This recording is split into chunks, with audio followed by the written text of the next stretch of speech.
గత బీఆర్ఎస్ పాలనలో హైదరాబాద్ చాలా అభివృద్ధి చెందింది అనేటువంటి ఒక మాటను తీసుకొచ్చారు.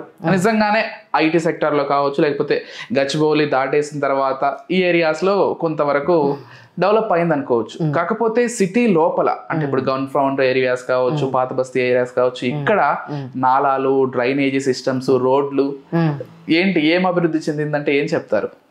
అభివృద్ధి అంటే ఇప్పుడు జనరల్గా మాట్లాడాలంటే పాలిటిక్స్కి భిన్నంగా దాన్ని పక్కన పెట్టి మాట్లాడుతున్నాను. నేను ఒక డాక్టర్ని. ఓకే. అండ్ మెడికల్ ఫీల్డ్లో అనుభవం ఉంది కాబట్టి మళ్ళీ అదే నేను ఇక్కడ కూడా వచ్చి యాజ్ అ కార్పొరేటర్గా మా ఎమ్యూనిటీస్ కూడా ఇవే కాబట్టి సో పరిశుభ్రము, శానిటేషన్, హైజీనిక్ అనేది కూడా నాకు ఎప్పటి నుంచో అలవాటు.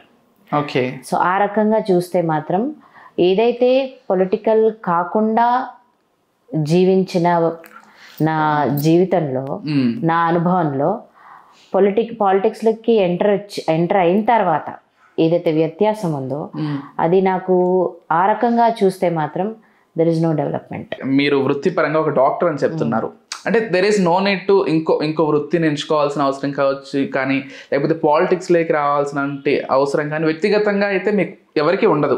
మంచి వృత్తి ఉంది, మంచి కుటుంబ జీవితం ఉంది.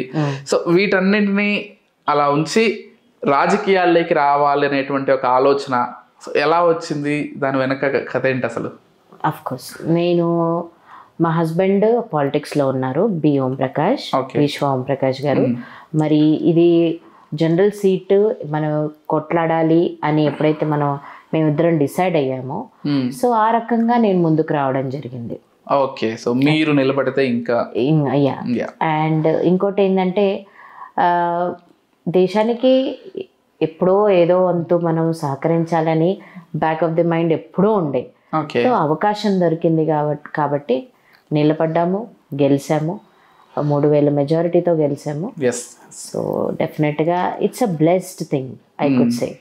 అందరికీ దొరకదండి ఛాన్స్. దొరికినప్పుడు మాత్రం దాన్ని సద్వినియోగం పరచుకో.